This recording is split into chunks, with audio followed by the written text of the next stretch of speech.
Je distribue à droite et à gauche. Émilien, les 12 coups de midi, révèle ce qu'il fait de ses nombreux cadeaux et celui qu'il veut absolument garder.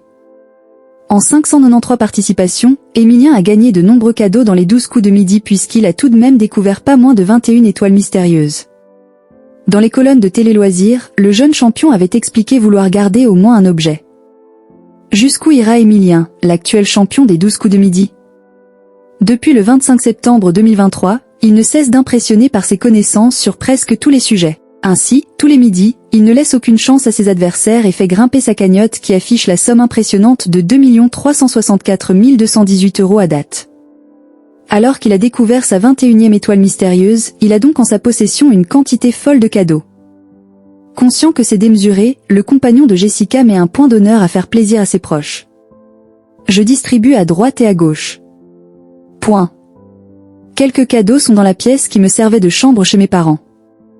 Elle sert de dépôt provisoire, a-t-il confié à nos confrères de Télé Loisirs. Seulement, pour transporter tous ces cadeaux, il faut mettre en place une certaine organisation. Nous avons loué des camionnettes, a-t-il encore raconté.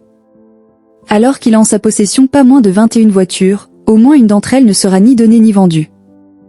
Je n'ai pas encore les voitures, mais je pense qu'on va en garder au moins une, a-t-il encore révélé.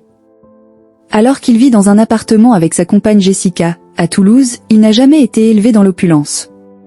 C'est pourquoi il n'éprouve pas de grandes difficultés à se séparer de certains objets. Nous ne sommes pas matérialistes, avait ainsi indiqué celle qui se fait particulièrement discrète sur le plateau de l'émission animée par Jean-Luc Reichmann.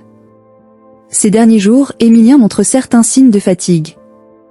Il bascule dans le orange à plusieurs reprises, chose très rare pour lui. Hier, on est passé par tous les steps, par toutes les émotions possibles. Un coup de mou entre deux émissions, on n'a pas le temps de récupérer.